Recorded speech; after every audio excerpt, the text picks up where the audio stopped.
Okay, we will call to order the regular school board meeting of the Madison Central School District on this Monday, November 12th, 2018 at 5:30 p.m. Mr. Brooks will record the members present or absent. We've established a quorum as we have Tom Farrell joining us via FaceTime. And here's Tom still. I hear you. And Sean Miller via phone. Sean? Yes, ma'am. All right, so we do have a quorum, so please stand and join me in the Pledge of Allegiance. Pledge allegiance to the flag of the United States of America and to the republic for which it stands, one nation, under God, indivisible, with liberty and justice for all.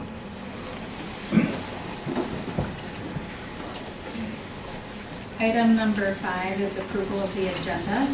There is one change. One change on the personnel, a request for hire add Joyce Strickland, part-time custodial at $13.15 per hour. So with that one change, I'd entertain a motion to approve the updated agenda. So moved. So moved by Rob Hanamichael. Is there a second? Second. Second by Mrs. Schultz. Further discussion or questions? Hearing none, all in favor signify by saying aye. Aye. Those opposed, nay.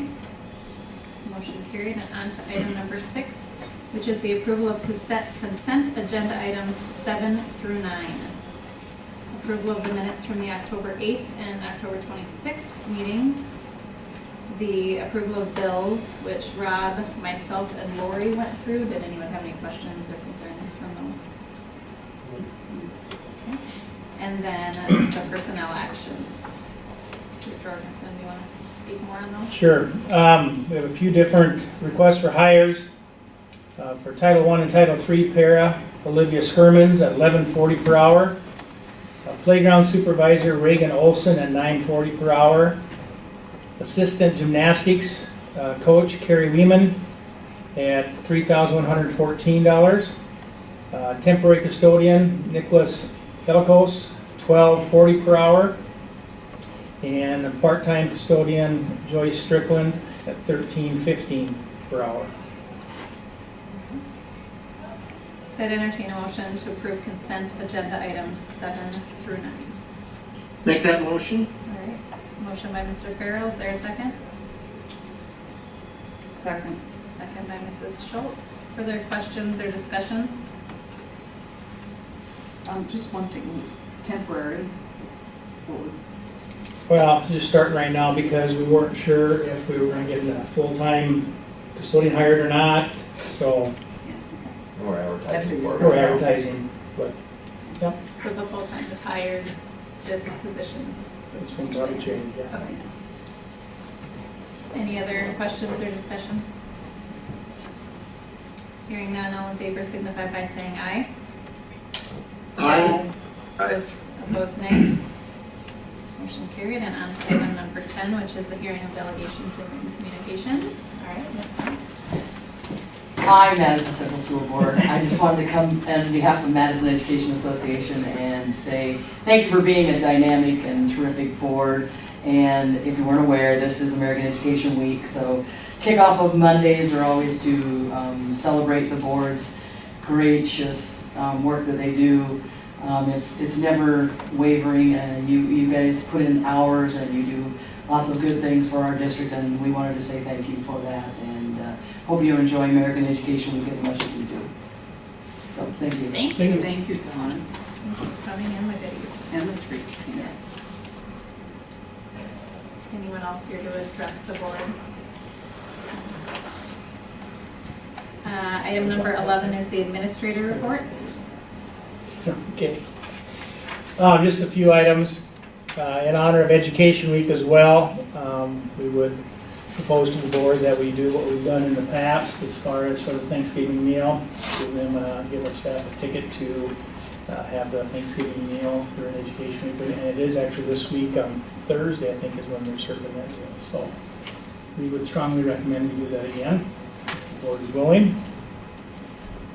I think that would be Board okay with that? Yes. Okay. Yes. Today we had the Veterans Day program. guess just want to say a big thank you to Danny Frisbee Griffin and all the Madison Central School District staff that were involved in making this day. It was a great program. Sergeant Chance Rexdale delivered a great message, I thought, today. We had a great crowd there. Just all in all, I just thought it was a nice event. Our band, the chorus, the flags came out. It was a very nice event and very deserving to thank our veterans for all they've done. The staff also held a Jeans event fundraiser last week in honor of this. And as a result, raised $510, and a check was given today, presented to Danny Frisbee Griffin for the VFW and the Legion by Joy Lessinger, Steve Millage, Bob Courts, and Travis Johnson, 4 of our staff who have served in the military. So we appreciate them, their willingness to go and present that to Mr. Frisbee Griffin today. Dr. Cook had it on his, an EPSCoR grant. We did receive the EPSCoR grant, $30,000 grant. That'll help with our implementation for the Foundations of Life Careers. So we'll tie right into the CTE that we're doing in the high school. We'll do that in the middle school now. So this $30,000 grant will help dramatically with getting that even more involved. So we were supposed to know a week earlier, and then we got a note that they weren't done looking at them all. So a week later is when we found out. So congrats to Dr. Cook in the middle school on getting that grant. Events today, we had the Region Oral and Terp that took place in Brookings at SDSU. I'm not sure how that is so far, where they're at. Wrestling started today. Gymnastics has started, and girls and boys basketball will start, I believe, on the 26th. Does that sound right, Mr. Brooks? I just wanted to touch on the school nurse, the agreement we have with Madison Regional Health. It's been up and running, and everything's been nothing but positive. When I talked to Mrs. Guzzi over at the elementary right now, and I know that she's also been over here a couple times getting these stations ready, so it's going very well. Apogee, we talked about this in the past, about getting an online presence as far as on our cell phones, an app. We're finalizing to get to that point. I think we'll get this up and going here shortly. It'll be an online app that right now most people are using their phones more so than a computer to get their information. This will give us the ability to, whenever we update something, it'll be on that app. Anybody who will download that app will get it right away. You won't have to go to the website to try and find it.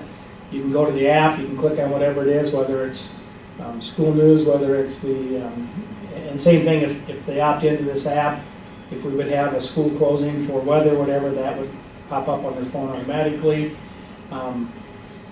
However, it'll take a little time to get it implemented, so we're probably looking at, if all works out, a kickoff time closer to our spring conferences in March, but we'll see. This will also include updating our website as well. So if we have to make a change, we'll make a change at one place. It will update all the media sources we have. It's not trying to remember to go to 4 different places to update things. So that'd be very nice once we get that finalized. We have another conversation in the morning with them, so we'll see how that one goes as well.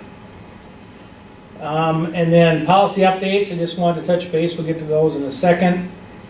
Since August of 2017, a little over a year then, we've reviewed and updated 26 policies, counting the 2 we're looking at today. We have 2 more that are still under review on our website that we would hope to bring forward next month. And then the 2 that we're looking at tonight are actually 2 of the oldest policies that we have. One is 2003, and I think the other one's 2006, last they were updated. The next step then would be to review, evidently it appears that in 2012 there must have been a review of all the policies at some point in time. So now the next step would be to go look at all those policies. I don't anticipate there'll probably be a lot of changes in those, but at least review them again now in 2018, 2019 that they've been reviewed, and if there's changes needed we'll go there, but that would be the next step in trying to get everything totally up to date. Mr. Brooks? I brought a few things. October is the month that the federal government looks at our free and reduced counts for lunches, and then that's where they kind of use that for our title programs, and many grants we apply for use that. So I just thought I'd bring in kind of what our number was, but they use the percentage what they kind of look at. So our October count for this year was 28.54%. That means 20.54% of students are on free or reduced meals or qualify for those meals. It's down from last year. Last year we had 31.69%, so we're down just a little over 3%. But the year prior we were 27.34%, so we're up from the year prior. Just had a little up and down on that. But that's kind of an important number. It even affects staff. We have some of the loan rates that they get on the forgiveness programs. So that's just our official numbers at 28.54. And then I also brought in, we have the online food service payment system through Infinite Campus, and it's been quite a bit higher than our prior program just with usage, but for this year, up to October 31st, we've had just a little over 92,000 paid in total to the food service program. 59,800 of that has been online, so 64.8% of the payments we're receiving are online. We used to be in the 30%. Our old system, it bumped up last year into the 40s, and so it seems to be a well-received program because many are using it. So just a couple little items I brought in since we had a smaller agenda.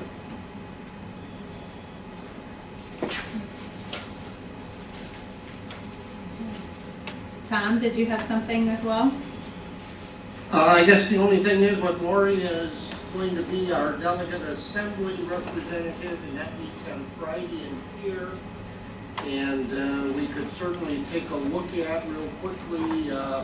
We have two different areas that they'll be working with. One is our standing positions, and the other are the legislative. And those are available off of the ASBSD website.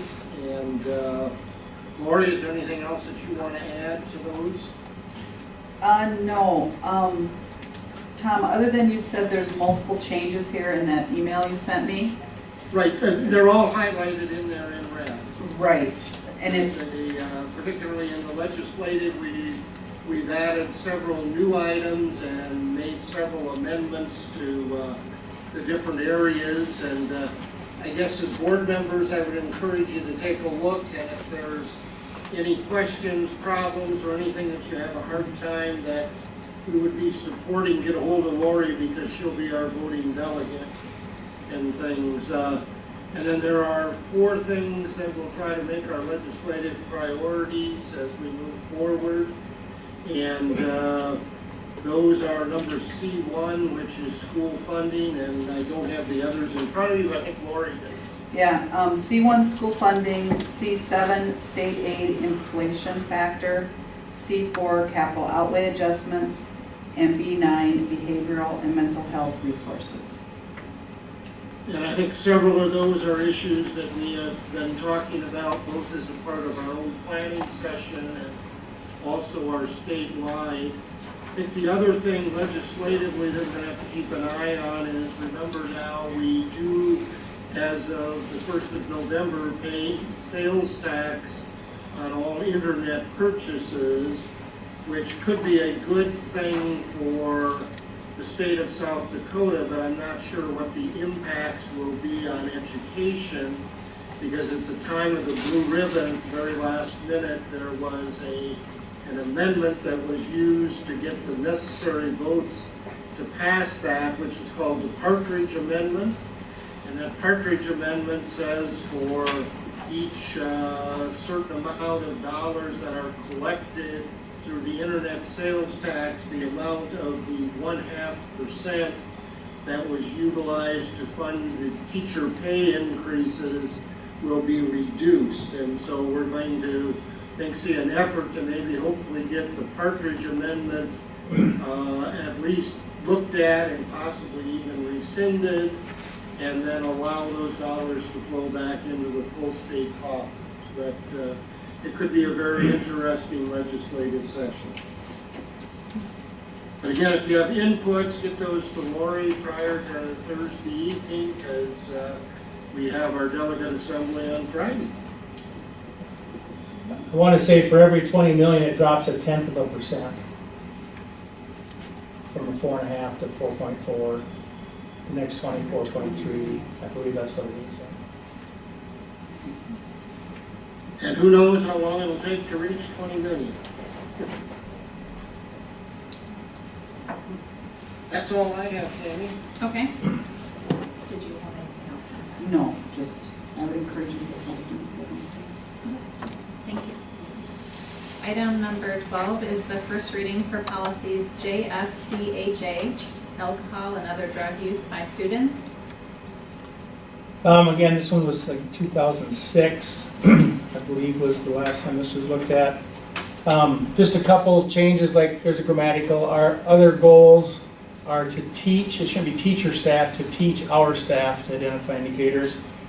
And then in the third paragraph, it talks about a copy of the policy provided to all students and parents. Well, that policy's 3 pages, and I just, for us to hand out, 1,200 to 1,500 copies doesn't seem like it makes a whole lot of sense, whereas we have it all available on our website, so all of our policies are there.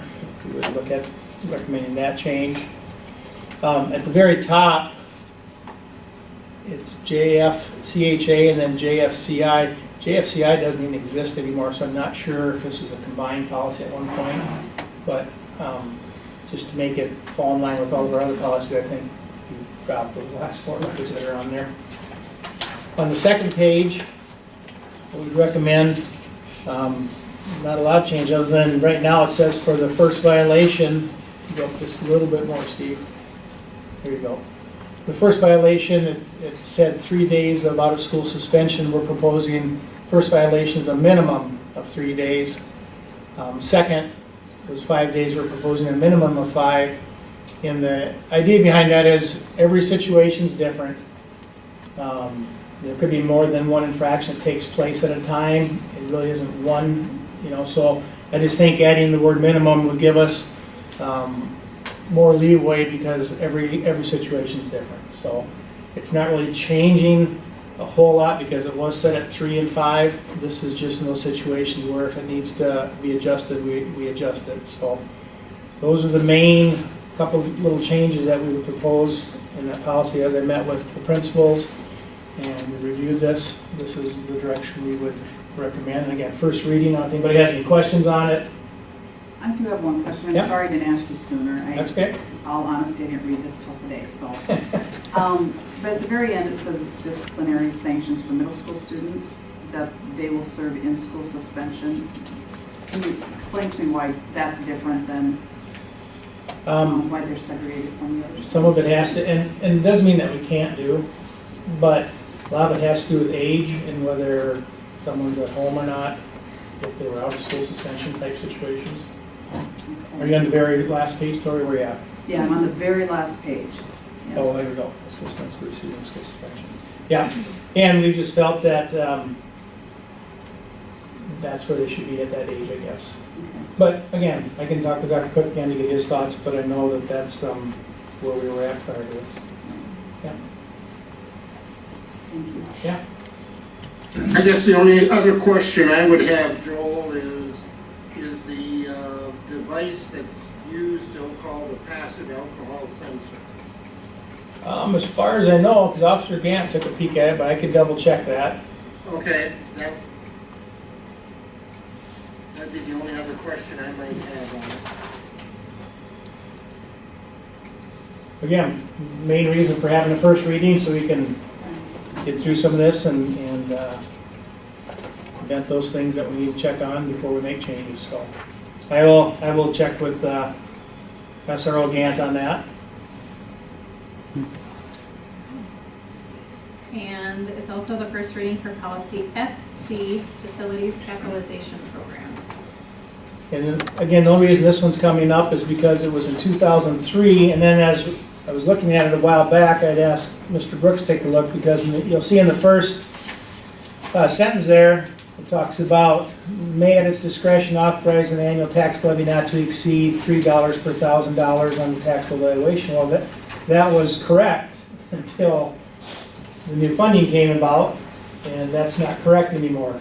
Now it's a state allowable, because we're at 2.7 something. 7.4 right now. And it's dollars amount that gets set every year now, not mills. It still would never, couldn't go above that, but the 3 mills doesn't pertain anymore to the funding that we have. So that would be that change. I know down below, what was it, Mr. Brooks, there? 20 years. Well, 20 years. And there's some things now, we've looked into this, and I know Tom has looked, that this one I expect that we'll bring back looking a lot different than what you see tonight. only because some of it contradicts. We gotta make sure with state law, what's in place right now. But again, 2003, with the new funding that changed, the 3 mills doesn't, this policy is out of date right now. It needs to be brought up and brought to where it's supposed to be so it falls in line with everything else. I don't know if you have anything, Mr. Brooks, you want to add to that or not? And then just, we did compare against the one that's on ASBSD, and the law change is very recent, that's why a lot of it hasn't been changed, but they had on theirs that the capital outlay fund, that in bold right there, they had added that to theirs online. And that's just to make sure then we're not restricted, we're restricted by what the law changes were, but some of them were that not to exceed 20 years, that's been removed from the law. So some of that stuff still needs to kind of be worked out, but.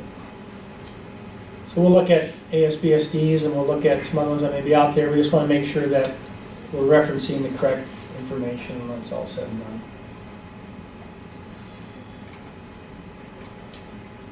Since that is the first reading, we do not need a motion or a second on that. Correct, yeah. So item number 13 is adjournment of the regular meeting. Is there? So moved. So moved by Mr. Farrell. Is there a second? A second. All right, second by Mr. Hanamichael.